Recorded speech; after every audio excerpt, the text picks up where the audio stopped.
guys, hello and welcome back to my channel, The Singh your boss girl. And today I got to notice this कि मेरे comment section में बहुत से लोग मुझे पूछ रहे थे कि दीदी आपने कितना proof of funds show किया. So yeah, we are going to these comments.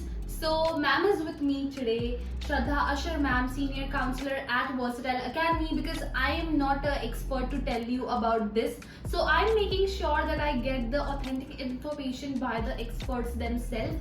और ये वीडियो का flow is all about कि किस किस types के optional जो है आपको proof of funds दिखाने पड़ते हैं.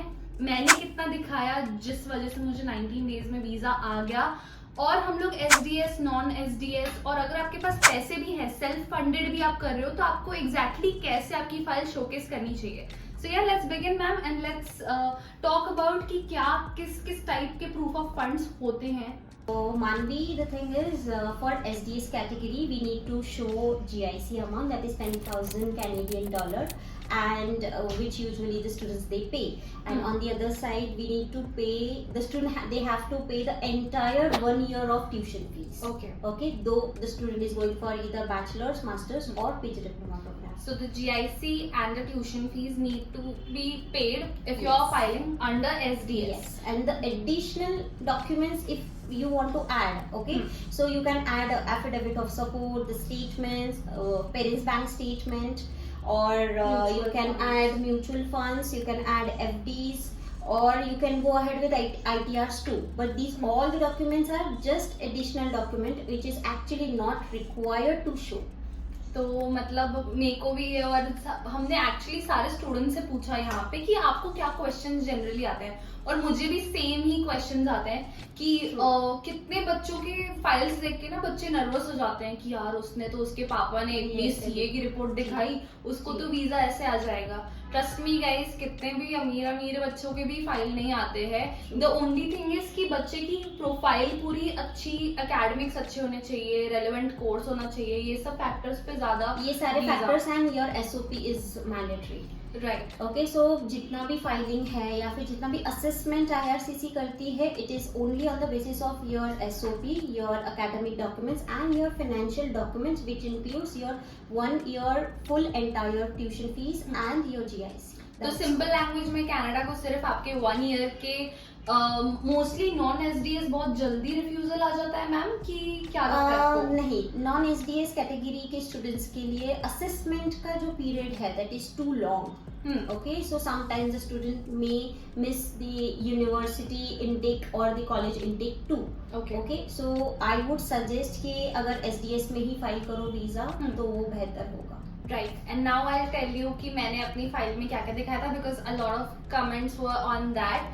एंड ट्रस्ट मी, मेरे पास इतना कुछ दिखाने के लिए था नहीं, क्योंकि आई एम वेरी ऑनेस्ट, अपना बना लेंगे जब बनाना होगा, अपने दम पे बना लेंगे. बट अभी मेरे पास कुछ भी नहीं था ऐसा दिखाने के लिए. तो मेरा ITR भी मेरी मॉम का था, तो ITR भी हमने दिखाया नहीं क्योंकि बहुत ही बेसिक सा था. तो मैंने सोचा नेगेटिव इम्पैक्ट आ जाएगा, और ये भी क्वेश्चन था कितना दिखाऊं कितना नहीं दिखाऊं. तो मैम ने मुझे सजेस्ट किया था कि मतलब नहीं दिखाओ, क्योंकि it's not compulsion. Right, yes, that is the thing. और ऐसा कुछ नहीं है कि आपको 10 लाख रुपीस दिखाने हैं या 15 लाख रुपीस दिखाने हैं यूजुअली, क्योंकि ऐसे इंक्वायरीज भी मेरे पास बहुत सारी आती है. पेरेंट्स ऐसे यूजुअली पूछते हैं कि मैम अभी वीजा फाइल करना है, आप हमें बताओ कि कितना फंड दिखाना चाहिए after the payment to the tuition for the tuition fees and GIC. तो आई वुड सजेस्ट कि ऐसा कनाडा में बिल्कुल ही नहीं है. आपको कुछ नहीं दिखाओगे तो भी चलेगा, बट है अगर CA रिपोर्ट आपका स्ट्रॉन्ग है तो ऐड करने में कोई हर्ज नहीं है.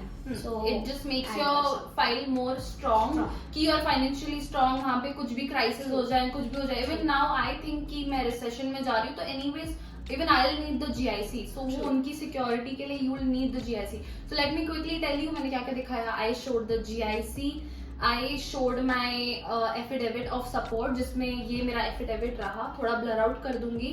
And इस affidavit में just इतना था कि मेरे parents are just sponsoring me, they are there for me, they will be there if I need the finances, वो मेरे लिए है. So yeah, just GIC, no ITR, no CA report, nothing, no proof of funds. मतलब ऐसे कुछ मैंने ऐसा कुछ नहीं दिखाया, just basic GIC and affidavit and my loan sanction letter. These were the only 3 things जिसमें से हम 2 को कंसिडर करेंगे क्योंकि एक जीआईसी था और एक सैंक्शन लेटर था जिसमें पैसों की अमाउंट वाइज बात हुई है, बाकी तो affidavit is just a notary thing. या तो मैंने उतना ही दिखाया and I got my visa in 19 days, so it's all myth. And let's now talk about ma'am कि जिनके पास पैसे हैं, no need of loan nothing, तो उनको अपना कैसे प्रेजेंट करना चाहिए प्रूफ ऑफ फंड्स। अगर लोन नहीं लेना है तो आप बैंक स्टेटमेंट में डायरेक्टली दिखा सकते हो। As once again as I said कि बैंक स्टेटमेंट में से या फिर डायरेक्ट बैंक ट्रांसफर भी आप करवा सकते हो without loan to the university. तो वो हो गया 1 साल की ट्यूशन फीस, और जीआईसी अकाउंट तो स्टूडेंट के अकाउंट से ही पे होती है।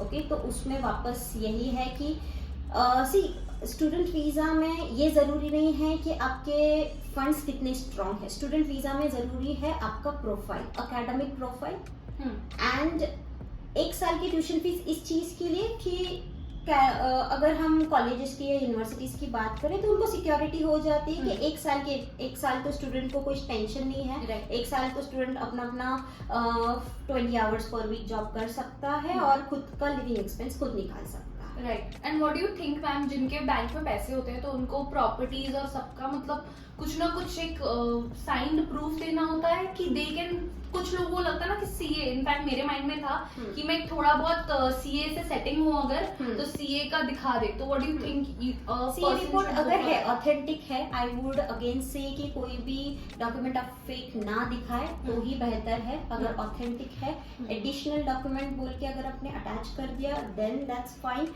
एंड नहीं भी अटैच किया, जैसे अभी तो ठीक है, हम मानवी हमारी स्टूडेंट है, मानवी को हमने पूछा था कि लोन लेना है क्या, तो शी सेड यस। तो जैसे मानवी ने हमें एक्सप्लेन किया है कि लोन सैंक्शन लेटर हमने दिखाया है और एफिडेविट दिखाया है। अगर लोन नहीं भी लेती थी मानवी, या फिर बहुत सारे स्टूडेंट्स हैं जिन्होंने पहले लोन नहीं भी लिया था, स्टिल कोई भी एडिशनल डॉक्यूमेंट ना ऐड करते हुए भी वीजा अप्रूवल्स आते हैं। राइट। सो या this was it about the video today. And कोई भी अगर आपको क्वेश्चंस हो you can let me know in the comment section below, क्योंकि आई मेक श्योर, मुझे एक्चुअली मैम इंस्टाग्राम पे भी मैसेजेस आए थे कि एफिडेविट का आप बताओ कैसे मैं बनाऊं, फोटो भेजो ये वो, तो आई एम मेकिंग श्योर कि ये छोटी छोटी हेल्प्स बहुत इंपॉर्टेंट होती है, क्योंकि इंटरनेट है, एक्सेस है, तो we are just making sure that we are providing the right information. So yeah you can contact on this number if you want any services, anything regarding study abroad. Yeah, so see you in the next video. Make sure you subscribe to this channel and also follow us on Instagram, both the pages, Versatile and me as well. So yeah, milte hain next video mein, and yeah, believe in your dreams and see ya. Bye.